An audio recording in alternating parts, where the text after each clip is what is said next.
Welcome to the PharmaSource podcast. Hi everyone, welcome to a special CDMO Live edition of the PharmaSource podcast.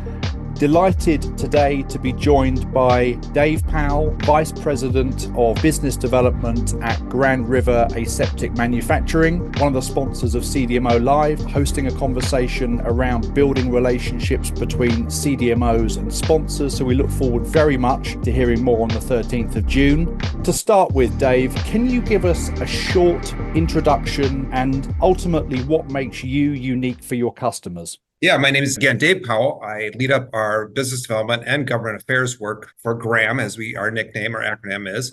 I've been in the industry about 30 years, much of it in the contract manufacturing CDMO space. I joined GRAM about 4 years ago. Just a little bit about us. So our name says it all. But our name is one of the longest in industry. It's River Aseptic Manufacturing. From that, you can tell we're actually located on the Grand River in Grand Rapids, Michigan. And what do? Aseptic manufacturing. And that is our focus and specialty. But because our name's so long, we go by the acronym GRAM in the industry. But we are really a focused CDMO, focused only on sterile fill finish. And that has been, we've been around really manufacturing clinical and commercial products for over a decade now for customers, large and small, in the industry. One thing about us is that, we strive to have the latest in manufacturing technology. All of our equipment is the latest, what we call, always the cutting edge. And so that's one thing we're always striving for is top quality, top technology. But at the same time, as a good old Midwest company, we do focus on really the customer focus. Authenticity and transparency are our hallmarks, hallmarks of who we are. And we really strive to provide fill finish CDMO services for the industry. How's 2024 been for you so far? We're very nearly a third of the way through the year, a huge amount going on in outsourcing and the CDMO world, lots of disruption, lots of change in the industry, some acquisitions, regulatory changes. What challenges and opportunities have you experienced so far? That's a great question. 2020, 21, 22, it felt like we were thrust into helping out with all kinds of public health emergencies, from COVID to monkeypox. It was really what we did, and that was really it consumed what GRAM was focused on. Really, 2023 and now into 2024 has really just been nice, stable, building our product portfolio with our customers and really focusing on delivering good services. Yes, there's been some disruptions in the industry, but from us, it seems like 2024 has just been straightforward growth and bringing on new customers, tech transferring new products, really with a focus on biologics as where we really are our sweet spot.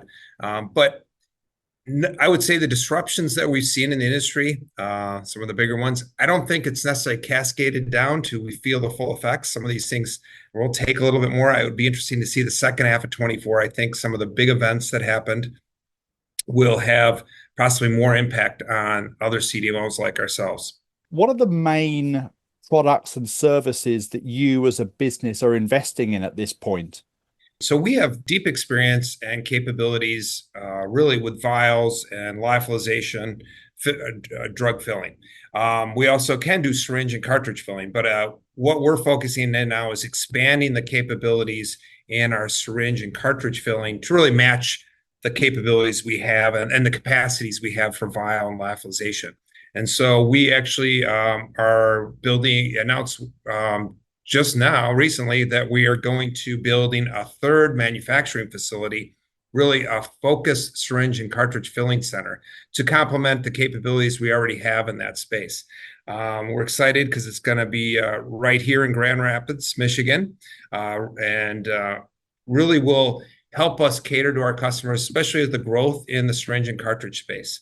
And not just that, we're also leaving plenty of space to also get into more downstream of auto injector and other device assembly for our syringe and cartridge customers as well. So it's one of those areas that we while we've been doing syringe and cartridge filling, really see where the market is going and realize we need to continue to expand in there to match the market demand. Congratulations, by the way, on the third manufacturing facility. That's great news. You touched on it briefly then, Dave. Talk to us a bit more, if you can, about the capacity that the business currently has and future plans to increase that. Yeah. So during COVID, while we were helping out manufacture the vaccine, we pivoted and quickly invested in more capacity. We didn't know how long things were going to happen, so we invested. So now we have a total of 3 fill lines, and with a 4th on the way. And so from that, now of course we've come back down off of COVID and everything. So we have significant amount of capacity available to our customers. So there is no queue for waiting for fill slots and things like that in our lines. And it's all brand new technologies, and so we're in a great spot there. And then by adding to this additional filling center for syringes and cartridges, we'll expand on that capacity as well. So as far as capacity, we're open to customers, and there is like I said, there's no waiting line for fill slots. It's really bringing on the tech transfer and bring products in. Looking at those prospects and customers, what are the ideal customers for Graham to work with? I mean, is there a particular phase of development or manufacturing or a certain location or specialism? What does that look like? Our early days, we really focused on small molecule fill finish, but when we built some of our newer capabilities and facilities, it really was focused on biologics, and of course then became vaccines as well. So we really pivoted to be a specialist in biologics fill finish, and that is where our sweet spot is. We typically get involved with clients in pivotal phase 2 clinical trials, all the way through commercialization or even on-market products. As far as our, the mix, we've been working with the smallest companies all the way through the largest companies. And we're very adaptable to the different cultures, different type of customer bases. So no one particular, but the one thing we are focused on fill finish, and we're not into drug substance. We're not into oral solids. We are really just focused on fill finish, and helping our customers, large or small, take their products through and get it to market. From there, expand to what, other capability, whether they come in with a vial and they want to pivot to a syringe or a cartridge with life cycle, we can do that as well. Okay, great. So kind of fill finish is the common thread, as it were. Okay. Changing tack slightly to focus on sustainability. So obviously the wider industry is very focused on reducing scope 3 emissions. This is indeed a key theme for us within the content program within CDMO Live. As a business, how are you supporting this wider drive to sustainability? What are your plans for reducing customers' carbon footprint, for instance? We did get the benefit, especially building newer facilities, when, of course, sustainability was always a big discussion. So right from the design of those facilities, we thought about reduced carbon footprint, reducing the amount of water for injection or utilities that are being consumed by the equipment that you're selecting, thinking about how those facilities fill finish by itself, does have a lower carbon footprint in the industry, let's say, than drug substance manufacturing, just by the nature of it. But there's always things you can do. And so, of course, we've done EcoVadis scoring, and we're always trying to improve there. And we're looking at ways other than the traditional recycling, reducing impact there, especially with all that excess packaging materials.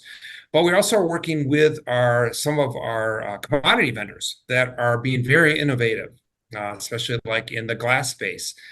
Manufacturing vials with lower carbon footprint or impact, and we're then working with them on how make sure their vials that are made with like less glass, thinner, but they need to performed the same way on our fill lines, working so that show that those type of innovations, which help with sustainability, also can be manufactured with the same high level of quality. So we're not just thinking about what we do, but also how we can support the broader industry and the innovations that are happening to reduce and to focus on sustainability. That's great to hear.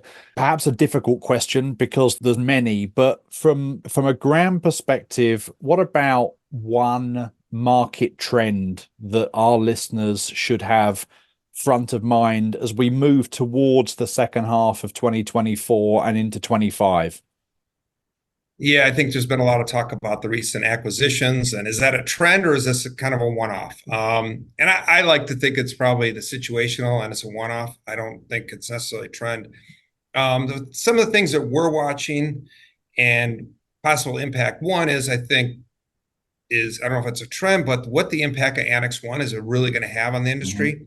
It is, it was something talked about. I mean, we had the benefit of designing and developing facilities knowing Annex 1 was coming. So it's like, we kind of knew the answers to the test before the test was given, right? And so it made it easier for us. But there are many in industry that are having to retrofit or change facilities to meet the Annex 1 expectations. What we don't know yet is how that will impact the overall capacity availability in the industry. To retrofit capacity or facilities, of course, you have to take capacity down for a while to make that happen, or make decisions to take capacity completely offline because it's not worth the investment. What I don't know what we'll see is what the overall picture in the industry, what that end result looks like, because I don't think everybody knows what Annex 1 capable facilities or equipment was out there and what it will look like down the road. So there could be an impact of reduced capacity. We'll have to see how that plays out.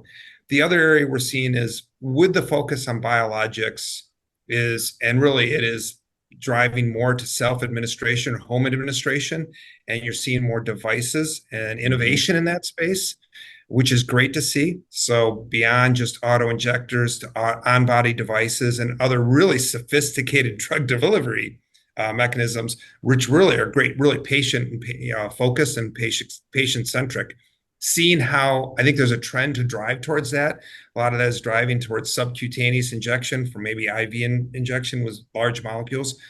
How that plays out, I think it's great to see innovation that is patient focused. And I think that's a trend we're going to see more and more of. Of course, with the GLP-1 products, I mean, most of those are self-administers. Yeah. It expands everybody's thinking about that, the patient focus, and how does it make it better for the patient, especially when they administer products themselves in a home setting.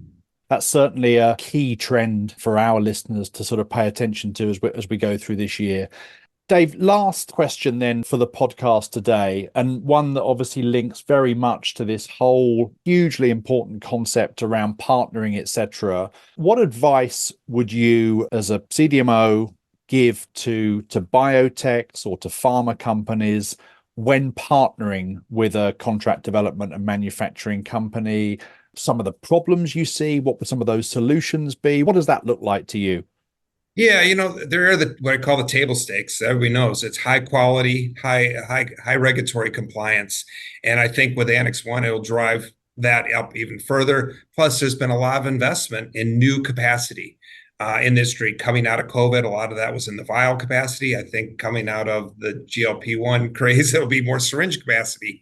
And it'll be great, the newest technologies. So I think that will start level setting across the industry. So it'll be not about the equipment and the facilities and the quality. I think that will be the table stake and set the bar at a certain level. Now it'll be the differentiator is really the cultural fit, the technical capabilities of the CDMO. And I think that's an area that takes a lot of fit.